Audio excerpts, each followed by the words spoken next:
Shalom Bapak Ibu Saudara-saudara kekasih dalam nama Tuhan kita, Tuhan Yesus Kristus. Dan selamat bertemu kembali di YouTube saya, Pendeta Rudolf H. Pasaribu Channel. Dengan dan lewat channel ini, saya komit untuk senantiasa menyebarkan pengajaran firman Tuhan. Karena saya percaya berlandaskan Yesaya pasal 55 ayat 11 bahwa firman Tuhan yang saya dan Bapak Ibu Saudara-saudara juga ikut sebar lewat apapun termasuk lewat video ini tidak akan kembali dengan sia-sia, tetapi akan bekerja sendiri lewat kuasa dan berkat urapan Roh Kudus.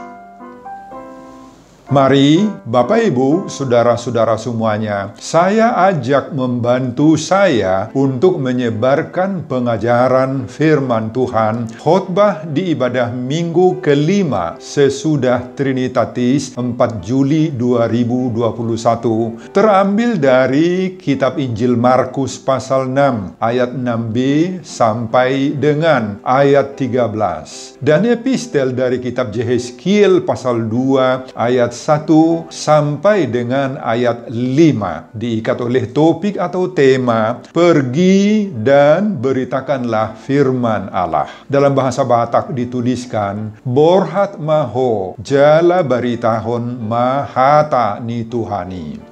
Saya baca untuk kita, simak pembacaan firman Tuhan berikut ini. Judul dari perikop Markus pasal 6 ayat 6b sampai dengan ayat 13 adalah Yesus mengutus ke-12 rasul.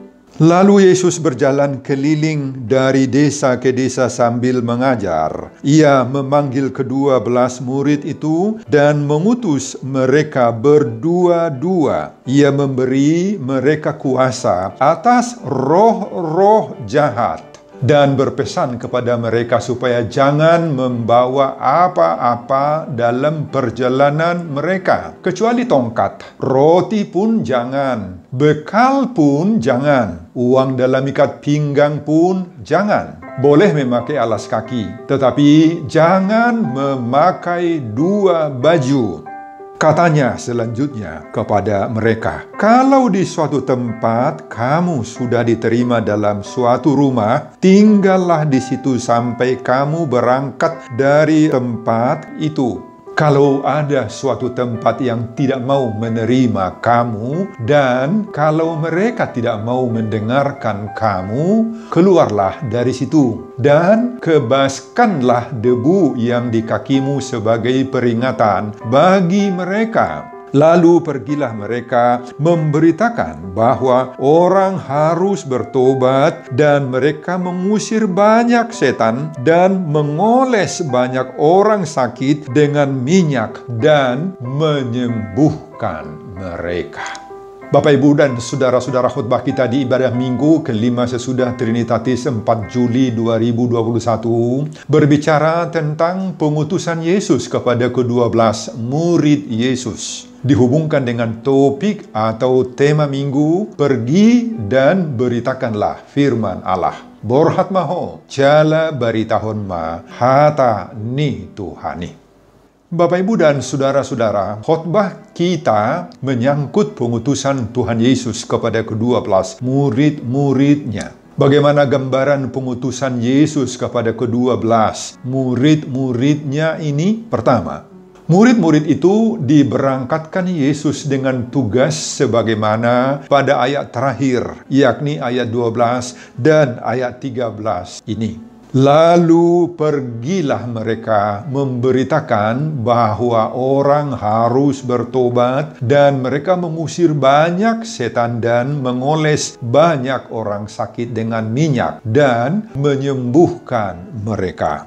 Saudara, ini isi pesan dan tugas yang harus mereka laksanakan. Sekali lagi, yakni mendorong setiap pendengarnya untuk bertobat. Kata Yunani yang dipakai di sini metanoeo, dari kata meta dan noeo, artinya mengubah pikiran, mengubah perilaku, yakni mengubah pikiran agar mengarah kepada kehendak daripada Tuhan. Kemudian tugas yang lain di sini juga disebutkan mengusir banyak setan, mengolesi orang sakit dengan minyak dan menyembuhkan mereka. Agar mampu untuk melakukan tugas-tugas ini Bapak Ibu, yakni mengusir banyak setan, mengolesi dan menyembuhkan orang sakit, maka Yesus terlebih dahulu melengkapi murid-murid itu yang tertulis pada ayat ke-7b dengan kuasa atau kemampuan. Yang kedua, ketika diutus oleh Yesus, ke-12 murid itu harus mengikuti pola, syarat, dan keterbatasan yang sudah ditentukan oleh Yesus. Apa yang harus mereka ikutin itu? Yakni, syarat pertama ayat 7a, mereka harus pergi berdua-duaan. Dalam bahasa Inggris disebut 2 by 2, gak boleh sendirian. Kemudian syarat yang kedua ayat 8 sampai dengan ayat 9. Dalam misi ini ada yang boleh dibawa, tetapi banyak yang tidak boleh dibawa. Adapun yang boleh dibawa itu disebutkan di sana adalah tongkat, ya, tongkat bisa dibawa. Alas kaki, sandal misalnya bisa dibawa. Dan yang tidak boleh dibawa apa? Segala sesuatu, termasuk di sana roti tidak bisa, bekal juga tidak bisa, uang yang ditaruh di dalam ikat pinggang juga tidak bisa, dan bahkan jangan memakai 2 baju. Syarat yang ketiga, ayat 10 dan ayat 11. Disebutkan pada ayat 10 dan ayat 11, kalau di suatu tempat atau rumah, murid-murid itu sudah diterima, maka tinggallah di situ sampai tugas-tugas pelayanan selesai. Sebaliknya, jika di suatu tempat ada yang tidak mau menerima dan tidak mau mendengarkan murid-murid itu, maka keluarlah dari situ. Kebaskanlah debu yang di kakimu sebagai peringatan bagi mereka. Saudara, inilah isi dari khotbah kita menyangkut penyuruhan Yesus kepada ke-12 murid-muridnya. Apa yang dapat kita pelajari dari khotbah kita di ibadah minggu ke-5 sesudah Trinitatis 4 Juli 2021 ini? Apa yang dapat kita pelajari Bapak Ibu? Pertama, Yesus mengutus siapa saja yang mau dipakai oleh Tuhan. Saudara, mari kita lihat kepribadian murid-murid yang diutus Yesus ini. Kalau kita lihat database kurikulum vitae, biografi, dan kepribadian para murid-murid Yesus yang diutus ini, maka kita temukan bahwa mereka itu berasal dari aneka ragam latar belakang kehidupan. Simon Petrus, Andreas, Yakobus, dan Yohanes misalnya. Mereka berasal dari nelayan, tukang jala ikan, pardeke-deke. Kalau kita lihat Nathanael, beda lagi. Sesuai dengan Yohanes pasal 1 ayat 48, Nathanael itu seorang petani, atau lebih tepat kalau kita sebut pemungut buah ara. Sedangkan Matius, dia adalah seorang mantan pemungut cukai, pemungut pajak, si jalo beo dalam bahasa Batak. Seorang pegawai negeri, istilah kita sekarang ini aparatur sipil negara, ASN. Dia adalah pejabat teras di bidang perpajakan dan tentu sekali memiliki latar belakang pendidikan yang tinggi di saat itu. Dan 6 orang murid-murid lainnya memang tidak disebutkan data-data kehidupan mereka sebelum menjadi murid Yesus. Mudah saja dimengerti karena kehidupan mereka sebelum terpanggil itu tidak terlalu menonjol. Tidak ada yang luar biasa. Mereka itu orang awam, orang biasa saja. Saudara, mereka inilah yang dipanggil dan diutus oleh Yesus untuk menyampaikan berita firman, berita Injil. Saudara, apa yang dapat kita lihat dari situ? Bagi Yesus, manusia-manusia ini tidak ada bedanya. Dalam bahasa Batak saya sebutkan, dang maribar jolmai anggo diculun ni debata, diculun ni Yesus. Siapapun yang mau terpanggil oleh Yesus, maka bagi Yesus terbuka untuk dipakainya, dimanfaatkannya menjadi hambanya, menjadi muridnya. Bagi Yesus, Bapak Ibu, tidak ada persoalan apakah seseorang itu kaum awam, petani, nelayan, pardeke-deke, parkubuk-kubun, bahkan pejabat di pemerintahan seperti Matius. Bagi Yesus, semua mereka itu sangat-sangat berharga. Bisa dipakai oleh Yesus, diutus oleh Yesus untuk memberitakan firman Allah. Entah dia memiliki jenjang pendidikan formal yang tinggi sekalipun seperti Matius dan bahkan hingga mendapat jenjang predikat doktor teologi di bidang ilmu Taurat seperti Paulus. Ingat Paulus, Bapak Ibu, dia ahli Taurat, kalangan orang Yahudi. Atau yang sama sekali juga tidak berpendidikan seperti Petrus, Andreas, Yakobus, dan Yohanes, dan lain-lain. Bagi Yesus, Bapak Ibu, sangat berharga semua mereka dari berbagai latar belakang yang berbeda-beda itu. Yang paling penting bagi Yesus adalah apa? Yang menjadi masalah sekarang adalah apakah dia mau dipakai, mau diutus, mau diberangkatkan oleh Yesus atau tidak. Itu saja persoalannya. Meski menyandang gelar S1, S2, S3, doktor, kalau dia tidak mau dipakai oleh Yesus, untuk apa? Untuk apa? Pekabaran Injil bukan hanya sekedar berkhotbah di atas podium, di atas altar mimbar gereja, Bapak Ibu. Atau sekedar mengajari isi Alkitab, menerangkan firman Tuhan, tidak. Tetapi seruan untuk pergi berhat, memberitakan firman Allah ini dapat kita lakukan dengan berbagai-bagai cara sesuai dengan kemampuan diri kita sendiri. Sebagaimana dalam epistel Yehezkiel pasal 2 untuk pertanyaan yang sudah saya terangkan, saya ulangi kembali di sini sedikit. Dimanapun kita berada, maka di sanalah kita juga harus menjadi garam dan terang. Orang tua misalnya, Bapak dan Ibu sangat baik untuk memberitakan firman Allah kepada anak-anaknya. Lewat apa? Lewat berbagai-bagai pengajaran rohani. Lewat perilaku yang sesuai dengan nafas kekristenan. Lewat bimbingan mental, bimbingan spiritual rohani bagi anak-anaknya. Mengajar mereka berdoa misalnya. Bahkan juga mengajar cucu-cucunya dalam hal rohani.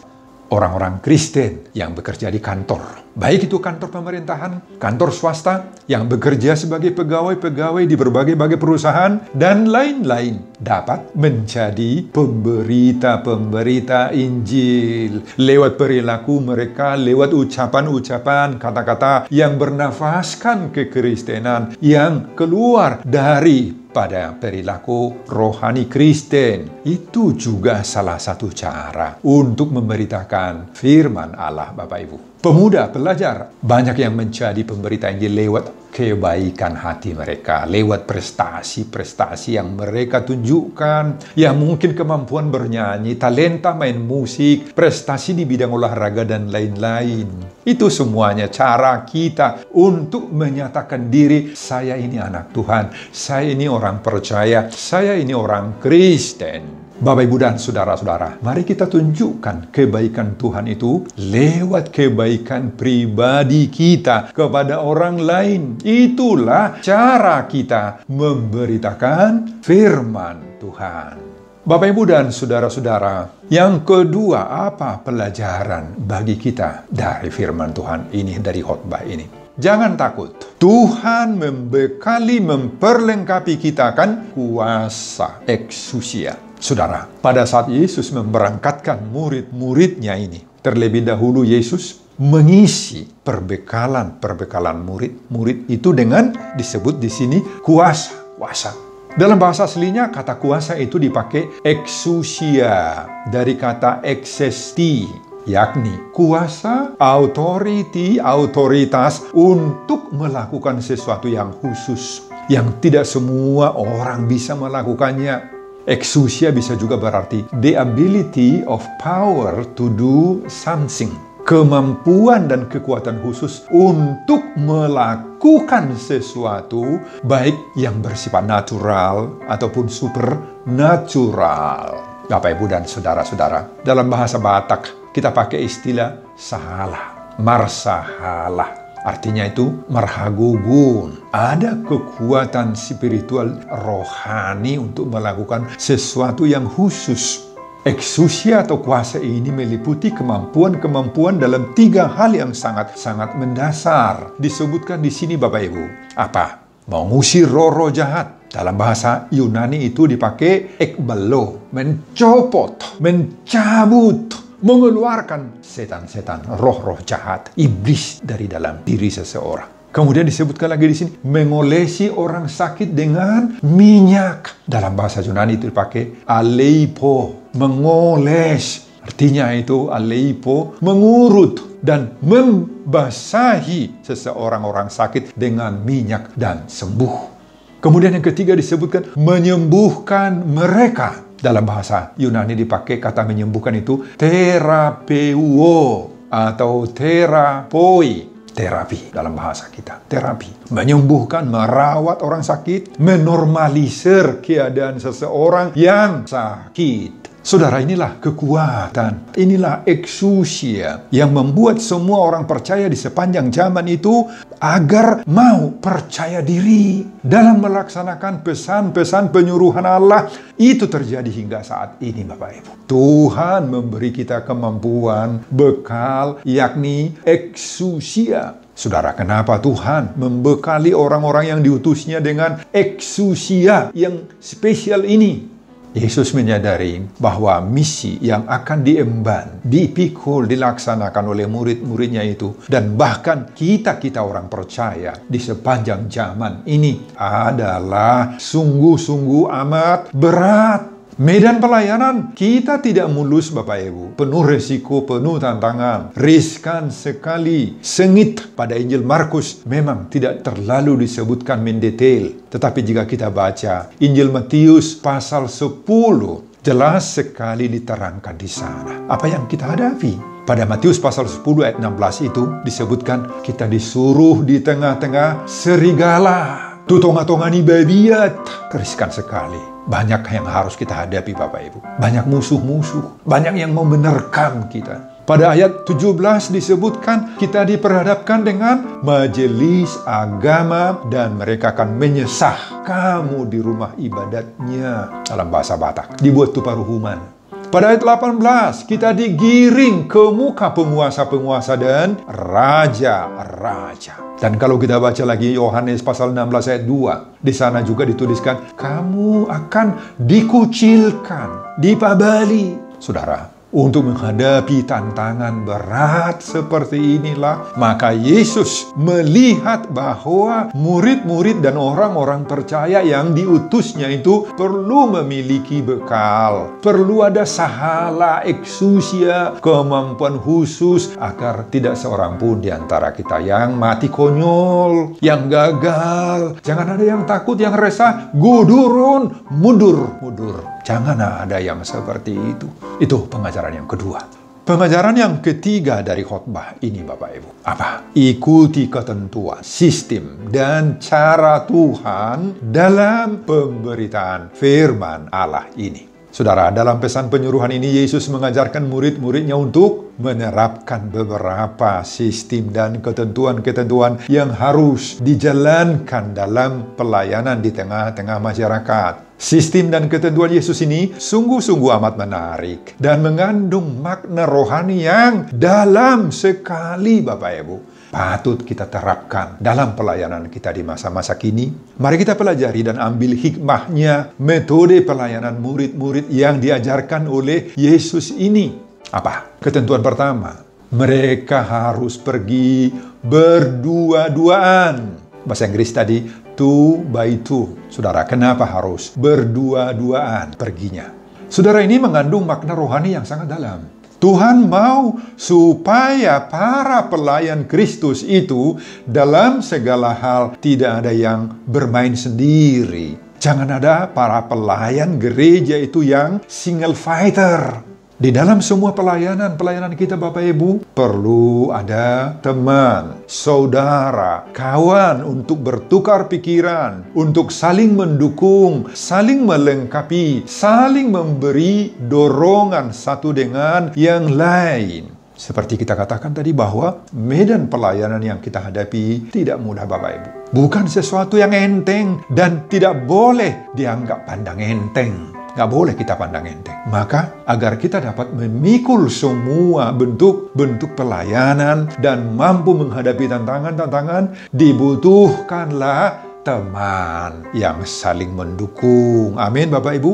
Dibutuhkan teman yang saling mendukung. Ini metode pertama. Mari kita terapkan. Kita saling mendukung dalam pelayanan-pelayanan kita. Ketentuan dan sistem kedua, tidak boleh kita mengandalkan perbekalan, termasuk memakai 2 baju disebutkan di sini. Apa artinya semua larangan-larangan ini? Saudara, ini sangat menarik. Ada 2 hal yang penting di sini kita perhatikan. Pertama, larangan untuk tidak boleh membawa segala sesuatu, termasuk roti, bekal, uang pada atau di dalam ikat pinggang. Ini adalah dimaksudkan untuk melatih murid-murid dan kita pada saat ini Bapak Ibu, agar kita mau mempraktekkan kuasa Tuhan dalam segala hidup dan pelayanan kita. Mereka dan kita saat ini harus belajar bagaimana kita bisa hidup, bisa melayani. Meski dalam keadaan yang sangat-sangat sulit sekali, sangat terbatas sekali. Tidak semuanya sempurna dalam hidup kita, dalam pelayanan kita Bapak Ibu. Ada banyak kekurangan-kekurangan dalam fasilitas hidup kita. Tetapi jangan itu yang menghambat pelayanan-pelayanan kita. Supaya dalam menjalankan pelayanan, maka kita jangan tergantung kepada materi, kepada uang, kepada balajo, fasilitas yang bisa disediakan oleh huria. Jangan tergantung kepada itu.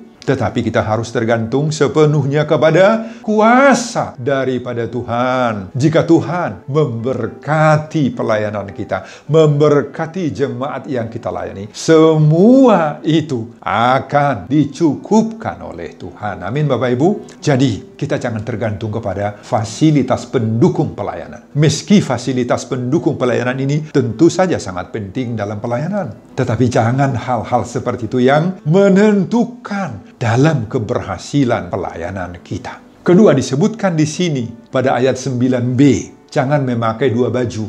Bahasa Yunani yang dipakai di sini kata chiton, artinya menggunakan 2 baju sekaligus yang bisa bertukar-tukar, berganti bila diperlukan. Misalnya saat menyamar, biar tidak dikenal oleh orang, pakai baju yang satu. Kemudian tukar lagi, pakai baju yang lain. Saudara, memakai 2 baju di sini adalah gambaran dari karakter kita, ide kita, pikiran-pikiran, sifat dan sikap-sikap yang selalu berubah-ubah. Hari ini lain, besok lain lagi, sesuai dengan keadaan dan kondisi. Saudara, jangan tukar bajumu.